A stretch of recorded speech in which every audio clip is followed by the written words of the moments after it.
Assalamu alaikum and welcome to In Conversation with me, FEMIDA Kasim.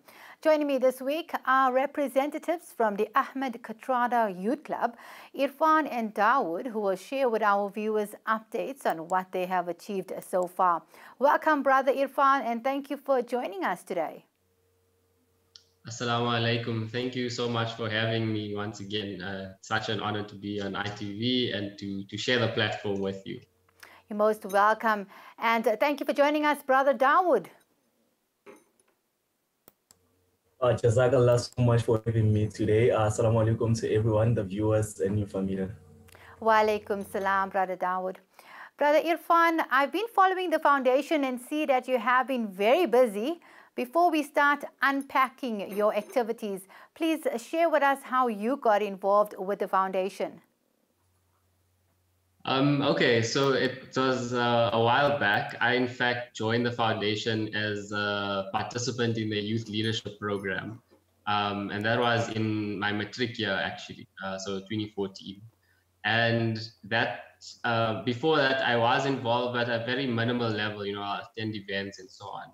But since that point, my activism has taken a different shape and form. I was at university, and that's where we partook in Fees Must Fall and all the other respective organizations that I joined. But looking back, I think the leadership development at the foundation and the leadership program just prompted me to learn the legacy, to learn about Kathrada and the other veterans and struggle stalwarts, but also to understand that young people have a very big responsibility in the fight ahead because the struggle isn't over. So, I mean, from the leadership program, I then joined 2 years ago, officially after completing my undergraduate degree in education, as the education and training officer for the youth activism program. So the leadership program that used to be in existence changed, and they launched the youth activism program to start getting young people active in their own communities. And I was then responsible for taking training and educating young people through workshops, through the workbook training. So we launched a workbook on Kathy's legacy and his life lessons. And now I currently hold the position of the youth activism program manager and oversee all the youth work at the Kathrada Foundation. That's lovely. And Brother Dawood, what inspired you to join the foundation? So I joined the foundation in 2017. It was just a few days after we buried Ahmed Kathrada. And what inspired me to join this foundation, way before I joined the foundation, I've been attending their youth leadership program, but as an exchange student from another organization. I was in madrasa, and then they used to take us to the foundation for programs.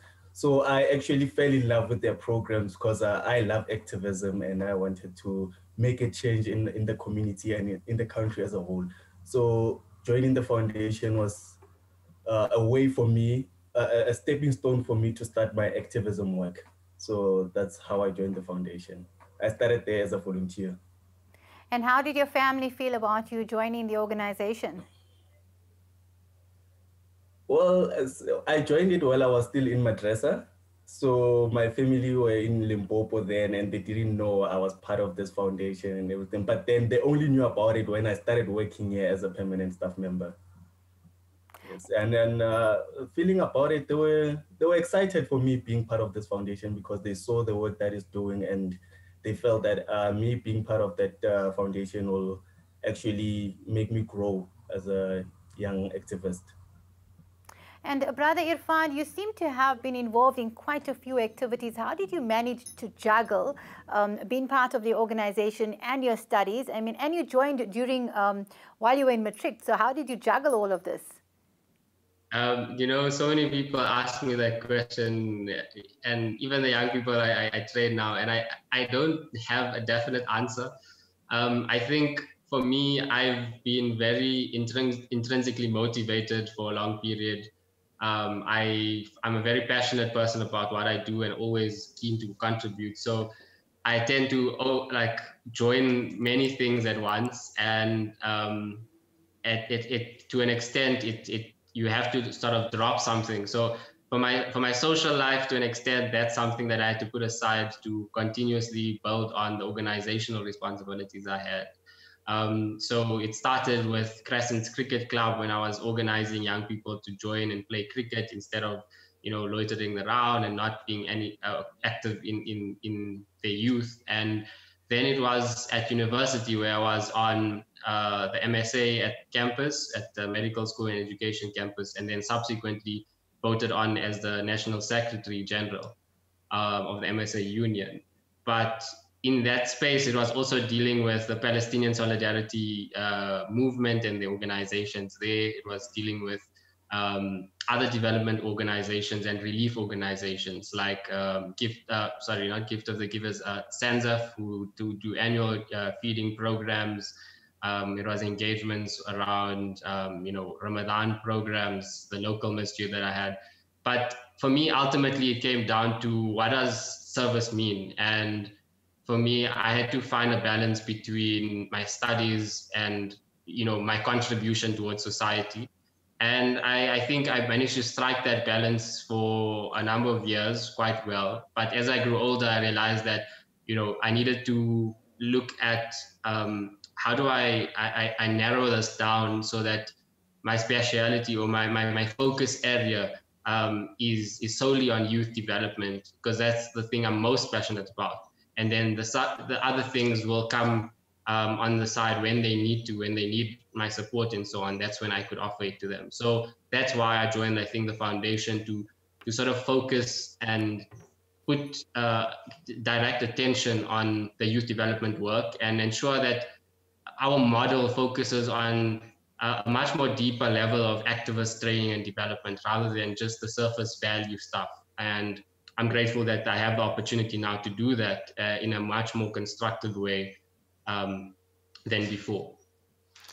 And Irfan, for the youth that are listening into the show, did you have like a schedule that you followed?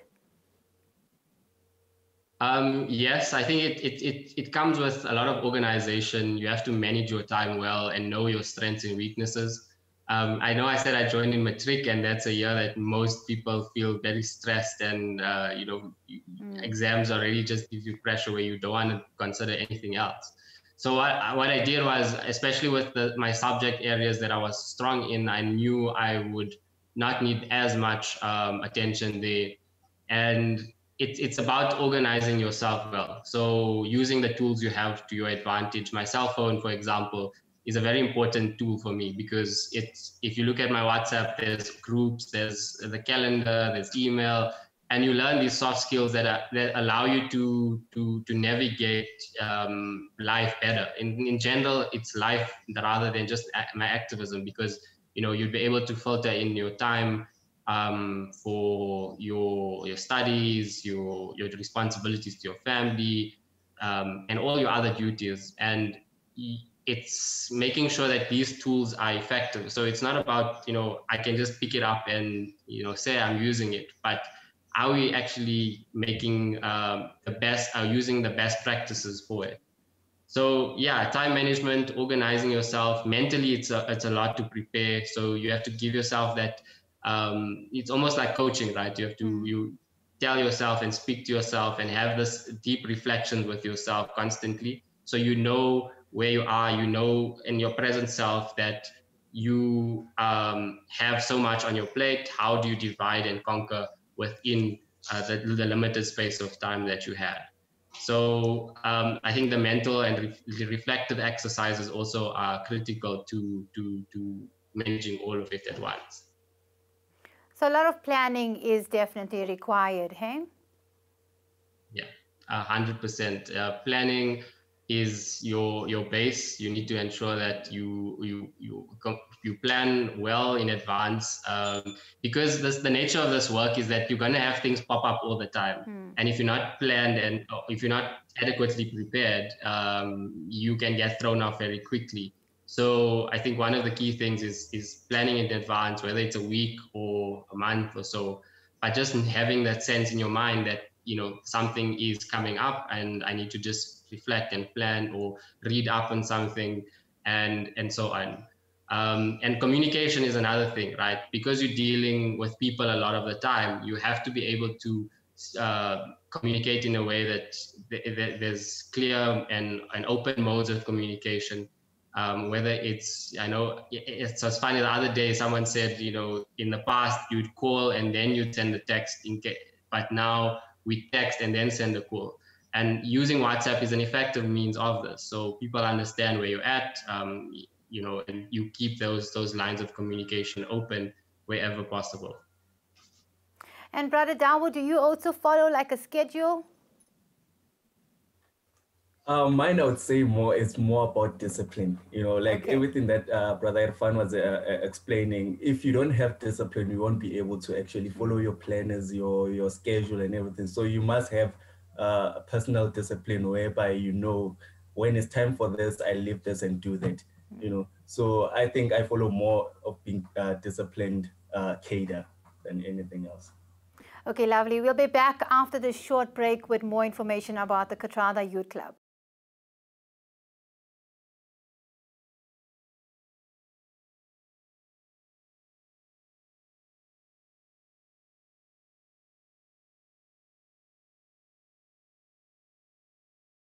Welcome back. Joining me via Zoom are two representatives from the Katrada Youth Club, Dawood and Irfan. Irfan, could you share with us or start unpacking the Katrada Youth Club? Sure thing.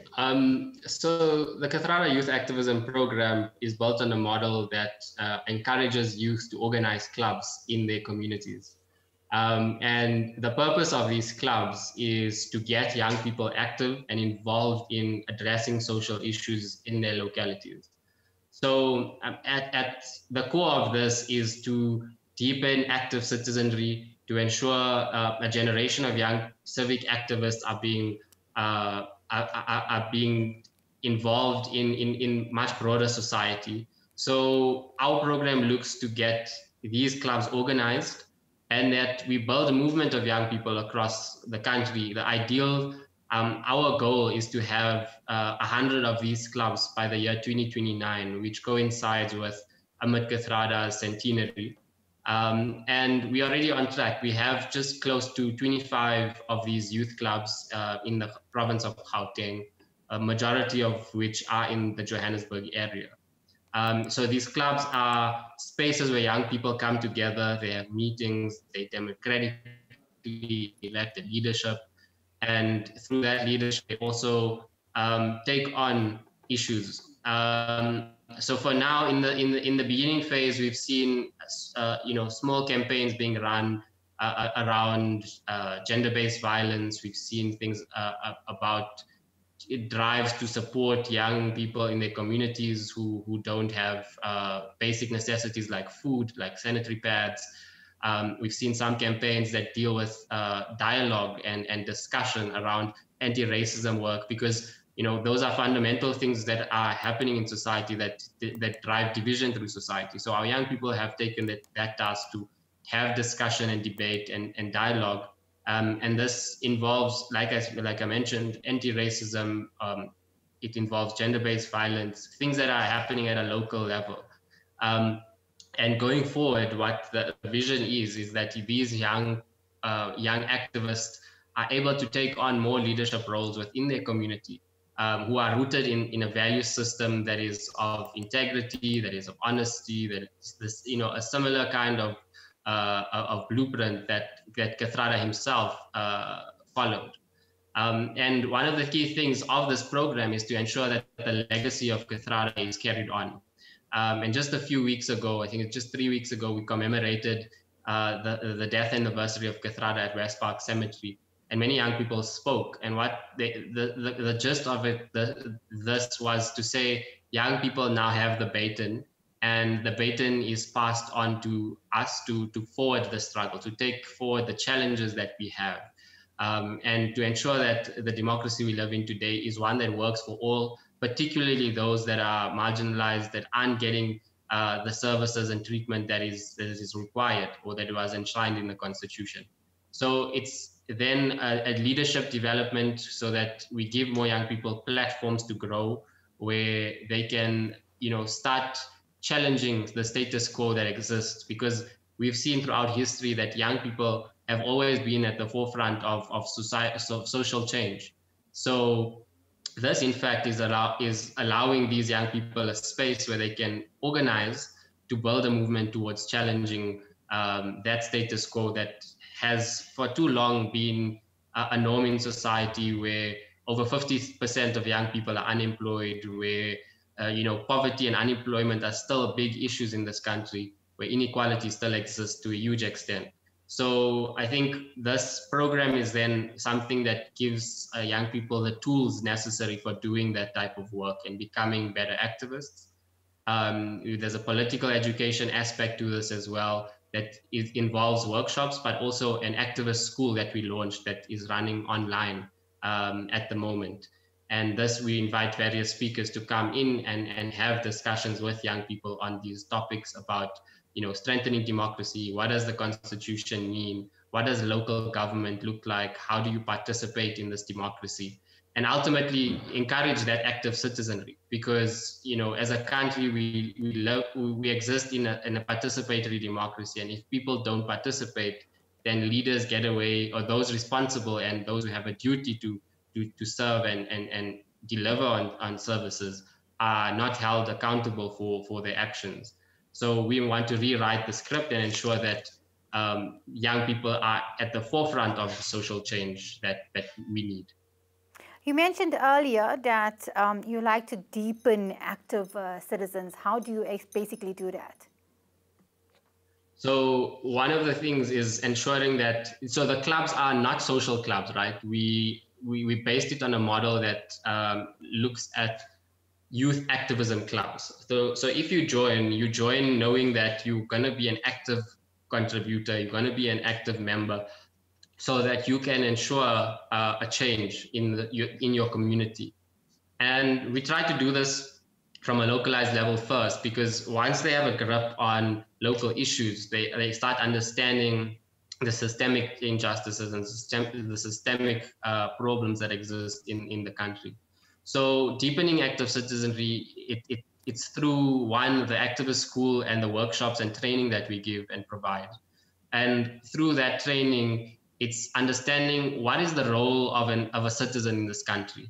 A role of a citizen in this country is not just to sit back and elect only a leadership every 4 years and so on, or a political party every few years, but it's to ensure that we contribute consistently, whether it's for a policy change at a regional level, at your municipality, or your provincial legislatures or national legislatures, or whether it's addressing service delivery issues. So in many of our communities, we've seen how there's issues around poor road and infrastructure development, the lack of services when it comes to electricity and water and so on, and refuse removal. So active citizenry is, how do young people address these things? Do they understand how these systems work?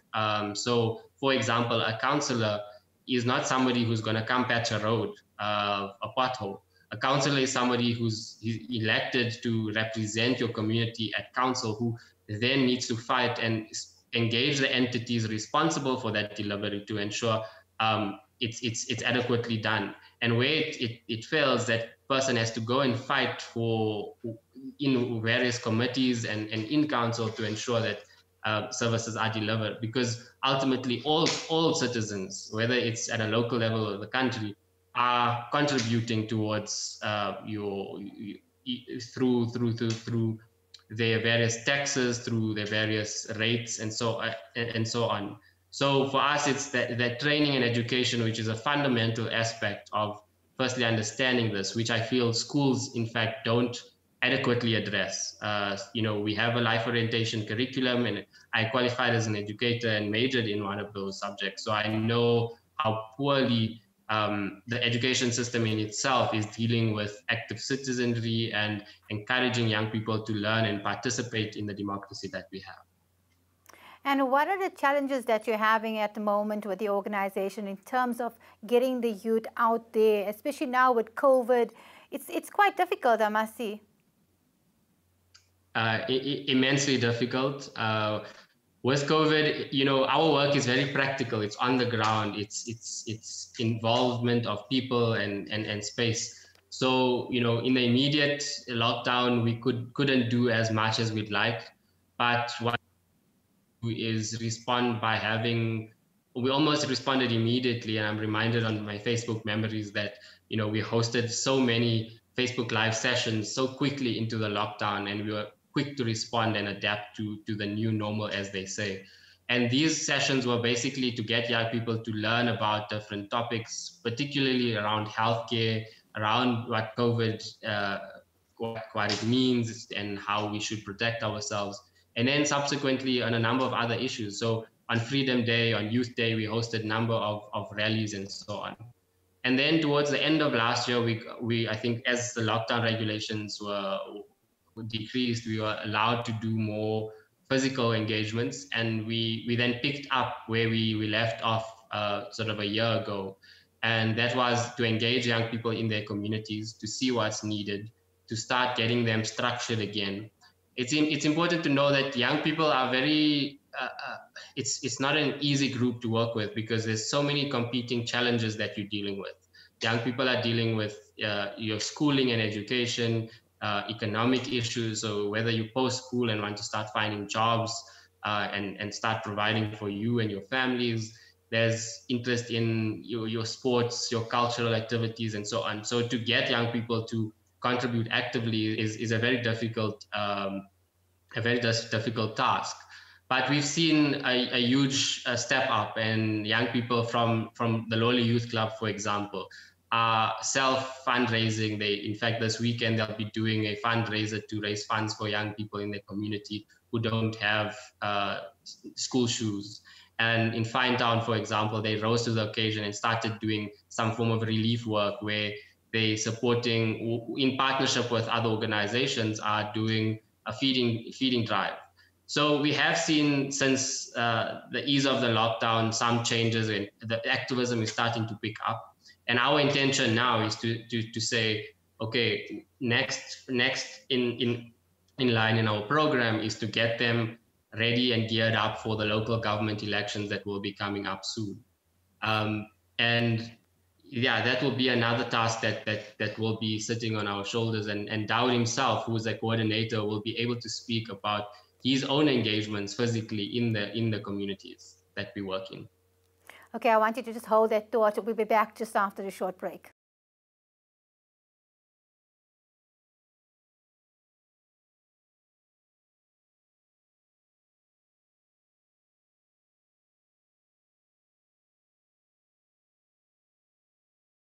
Welcome back. Joining me are representatives from the Katrada Youth Club. Irfan, earlier on you were talking about the online activist school series where young people are engaging on political education and activism. Has there been any sort of cyberbullying that you're seeing happening with these online activists? Not to our knowledge. These young people who join are from our clubs. They've registered as members, so they all understand their role within the space, and our facilitators as well ensure that the space is organized, it's safe. Even though it's online on Zoom, for example, we use the chat rooms and so on. And I think everyone there subscribes to a particular value system. We do encourage open discussion and debate. So where there's disagreement, we still it's disagreement on ideas and issues, and not on personal attacks and bullying and that type of thing, which we don't. We don't subscribe. We ensure that no bullying is allowed. We don't, even whether it's cyberbullying or even in our own club spaces, we try to ensure that there's a strict policy when it comes to how you deal with people. For us, respect is one of the key things. Being honest, being open, those are key values that we hold ourselves to. And what are some of the lessons that are being covered during the activist school? What do they include? So thus far, we've covered quite a few. Just on World Social Justice Day, for example, we had Judge Colopin, who was a former human rights commissioner. And there was at least a 3-part lesson series this year around human rights and active citizenry. So how do young activists contribute to furthering human rights within their own communities and recognizing where human rights abuses happen? And then understanding, before that was understanding the state, understanding what are the different parts of government. So, the executive, you have the judiciary, and so on, and unpacking these in a bit more detail so that we begin to get young people to think critically on how the system works and where they can go to in the event of certain issues around discrimination, for example, um, around your various Section 9 institutions. So your public protector is unpacked, your Human Rights Commission, and so on. And also teaching them the skills around nonviolent action. What does it mean to organize, and so on. So these sessions usually happen once a week on a Saturday, and we unpack these with speakers or through our education and facilitating officers, who then do this on a Saturday, usually for about 2 hours or so. And we've seen quite a success. Our reports show that there is a lot of learning happening, but going online came with its own challenges, and we think that our model can be expanded a bit more in depth, where we start doing more activities and submitting more. The young people themselves participate in doing like sort of projects and homework where they can submit to us and we can evaluate how much they've learned.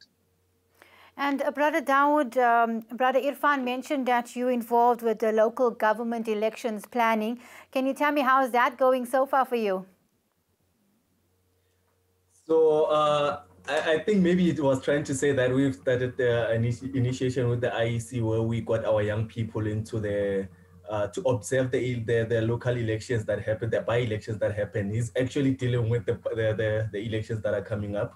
So I dealt with the by-elections, where I got our youth members to go and observe the elections and make sure that everything is going well. There isn't any haphazards and things that are not going well into the what you call the elections of the by-elections in their communities. Because Leniza South and Finetown was involved in the by-elections, and the youth members, they were worried that things might not go well, and they wanted to be in those voting stations and make sure that everything goes well. So after that, everything went well. We did report to the IEC that we haven't seen anything that wasn't supposed to be happening, and we were happy at that point. That's why I'm sure that they approached us to have another program with us for the local government elections that are coming up. So so far so good, and we are happy with what the IEC has been doing in terms of their independency and the work that they do at the IEC. And Brother Irfan, in terms of the book club, I hear that there's a launch happening, there's more activities underway. Could you share with us more about this? So maybe perhaps our viewers would like to join our youth out there. Definitely. So the book club, or rather the book project that we embarked on for the last 3 weeks. So the Sunday Times gave us a small book donation of readers that they produced, the education unit. And we then saw this as an opportunity to expand on our reach and our network.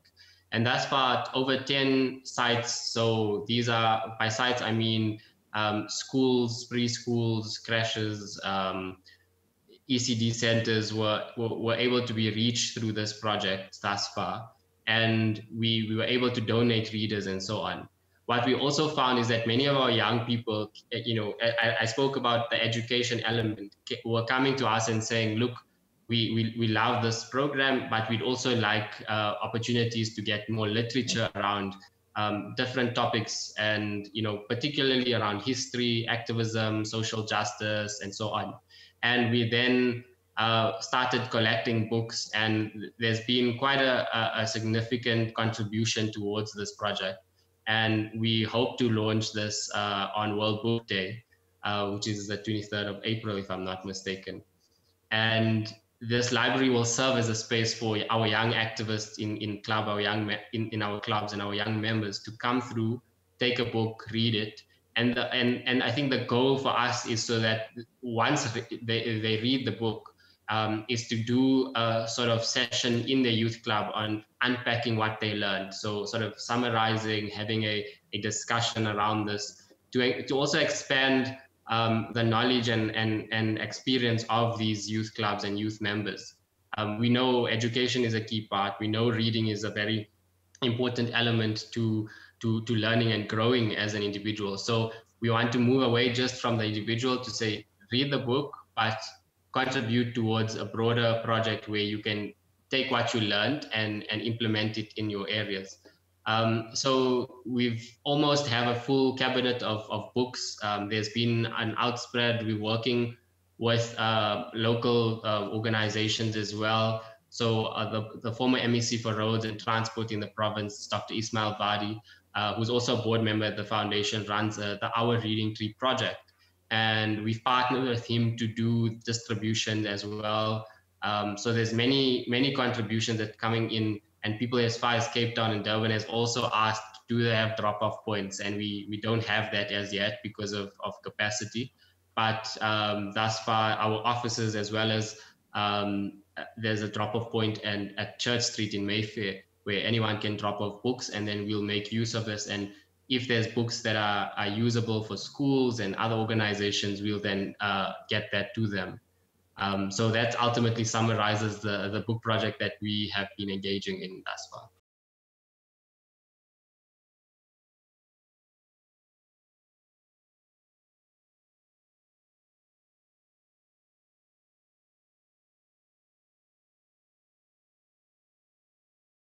Welcome back. We're having a conversation with Brother Irfan and Brother Dawood from the Ahmed Katrada Foundation. Brother Dawood, you've been involved with the Free to Flow campaign. Can you share more about this campaign? Okay, so this campaign was actually started by one of our youth club and the Lens Club, where they saw the need for young people, young girls getting sanitary pads because, you know, with the dawn of COVID-19 and the lockdown, a lot of things weren't working the way they were supposed to be working. And then having to deal with young people who don't have this sanitary pads in our clubs, it became an issue whereby we had to start now with a campaign where we'll address that kind of an issue. So the initial campaign was to support 500 young women with sanitary pads monthly, and then ensuring that there's access for these young women of the pads for these young women. And also there's an educational aspect of the campaign where we teach young women and the young men about the importance of the menstrual cycles and all those kind of things that we don't know about. I mean, like it sounds like you know, an imperative where I am talking about this campaign, whereas a young woman must be talking about it. But then we're teaching them that it's actually not a women issue, but everyone issue, including young men, because we need to know about this thing. We have young sisters at home who uses this, so they must know as young men how to deal with them and also how to assist them when they're in period pains. They have their period pains, and you can't let your sister be doing dishes and all those kind of things. Well, you can be assisting her because she's going through a difficult time. So this campaign has been going on, but then due to the issues of fundings and economical aspect of it, we had to put it on a backseat a bit, but then looking at other kind of mechanism that we can address this issue. And on that topic, we actually had an organization called Mina Cup that came up with a suggestion that instead of sanitary pads, we have actually a longer kind of what you call mechanism that young girls can use to address the issue of sanitary towels if they don't have, which is called a Mina Cup that they can use for as long as 5 years without having to change it, just to wash it all the time after they use it and repeat and use it again. So that became actually a solution to a bigger problem, a solution that can last long and that can actually, more young girls can use it and feel comfortable in it. So that is the campaign. It's run by our youth club in Lens, and we actually still calling on other suggestions to actually see if we can have other solutions for this campaign to address this campaign of sanitary pads. I believe we now have a recipient of the Free to Flow campaign that's joined us now. Welcome, Sibukazi. Thank you for having me. Sibukazi, tell us, how have you been finding this campaign, the effects that it has on you, and what made you participate in it? It's been really helpful. And what made me join the campaign, it's because I've been seeing young girls needing sanitary pads, having to stay at home without sanitary pads. So this campaign helped a lot of girls in my community because we teach them about how to use sanitary pads, how to use the Mina cup, and how to use tampons. It is first like difficult because they don't know how to use tampons, so they have like questions. Is it painful? Will it be like helpful? Won't I get hurt? But then we explain to them that it's fine, and it's very helpful because you get to use these for a long time. And have you been seeing a lot of people benefiting from this? Yes, a lot of people do benefit from them. Lovely. Well, great initiative from the organization. Brother Dawood, you mentioned earlier soup kitchens. Can you share with us what's the plans for the soup kitchens? Is it going to be for right through Ramadan, or is it going to be afterwards also? Okay, so the soup kitchen campaign actually also started last year, also with the dawn of lockdown and coronavirus. So it actually started with our club in Finetown, where they saw the need for the soup kitchen to be done in their community because the schools were closed, which means there was no feeding scheme anymore for the kids. Most of parents, they lost their jobs. They weren't going to work, which means there was less provisions for their kids at home. So kids were just playing on the road, nothing to eat and everything. So our youth club in Finetown saw that need to start that soup kitchen, and they started it. Actually last year during level 5 lockdown, they did 2 successful soup kitchens, and they fundraised for that on their own and called for donations from other organizations, local supermarkets and shops, and actually people came through and donated whatever they could, and the soup kitchen went through, and 2 successful soup kitchens during lockdown level 5 went through. And then the continuation of it happened this year. And we partnered also in one of the soup kitchens with African Muslim Agency. Actually, they donated hampers to our youth club members, but then because they knew that they had a mission in their hand, they took those hampers and they did a soup kitchen with them. And it was a successful one where they fed over 100 young kids in Finetown. Also, our Orange Farm Youth Club did the same. They hosted a soup kitchen and they fed more than 50 young kids in Orange Farm. And this is something that we want to see going on, but then also we want to come up with a better solution than a soup kitchen. We want to have a solution whereby young people won't have to come to get food a day or only a day at the soup kitchen, but to have food at home, you see, all the time, like to have breakfast, lunch, and supper at home. So we'll have to come up with another solution to see how we can come up with it. But it was just to address the immediate problem that we saw, especially during these difficult times and where many parents lost their jobs. And also the schools, young children, they're not going to school every day, which means they're not getting those feeding scheme every day. So when they're at home, what are they eating? What's happening? So yeah, it's a campaign that we want to see go forward, but with a better solution than just the soup kitchen. Alhamdulillah, inshallah, I hope you'll come up with an idea soon just to help a lot of those that are needy. Brother Irfan, you mentioned something earlier about local government elections. Can you share with us what's the plans going forward?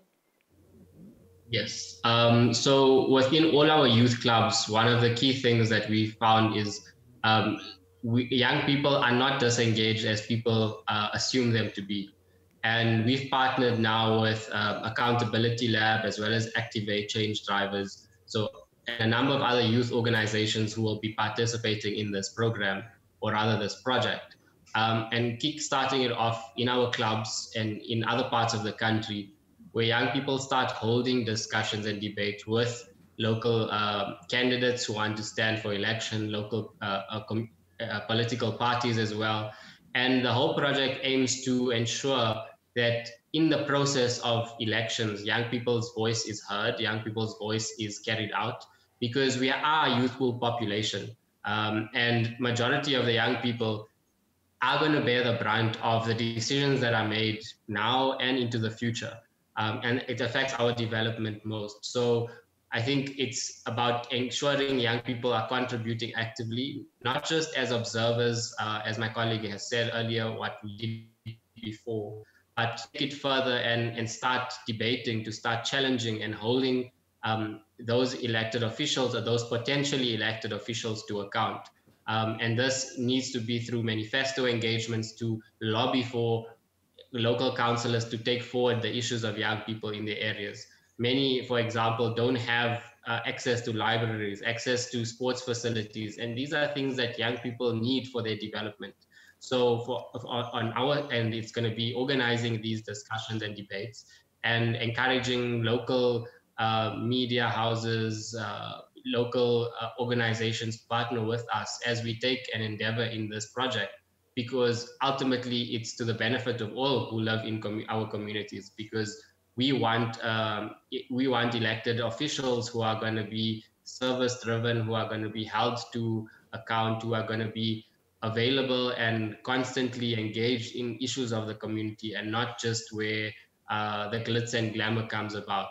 So okay, for us, before we're coming towards the end of our show, before we conclude, can you just tell us how the youth can join you?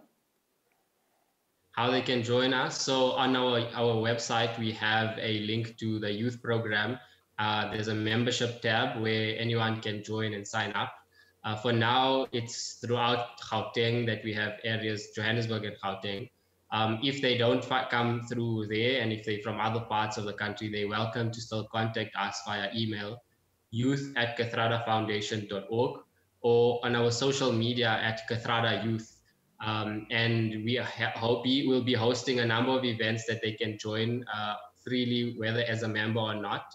We're trying to get as many young people involved in the change process and in active citizenry as possible. So find us online at Kathrada Youth or at Ahmed Kathrada Foundation. Alternatively, our number at the office is 011-854-0082. And you're more than welcome to get in touch and join the various campaigns and projects and clubs that we have initiated. We also have a tab for volunteers. So if you want to volunteer your expertise and time, you're welcome to sign up online as well on our website. Lovely. Thank you so much to the team at the Ahmed Katrada Foundation for joining us. Any last words in the next 10 seconds, Brother Dawood, Brother Irfan, and Sister Sipokazi?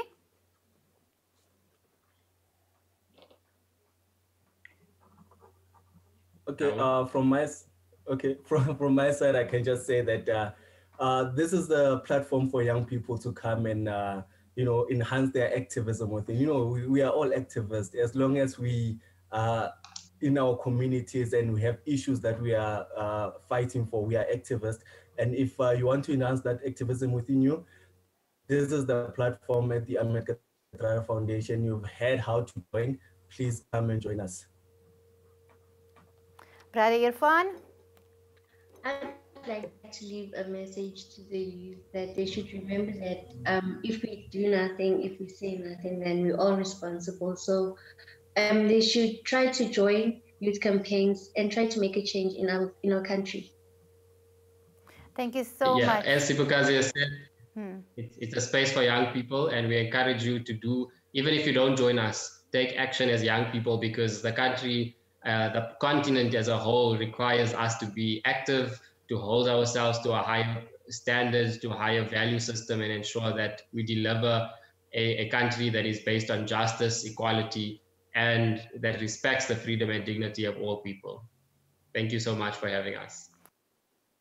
Great motivation received from the Ahmed Katrada Youth Club. Hopefully, inshallah, if you're interested, we mentioned where you can find him, and do join.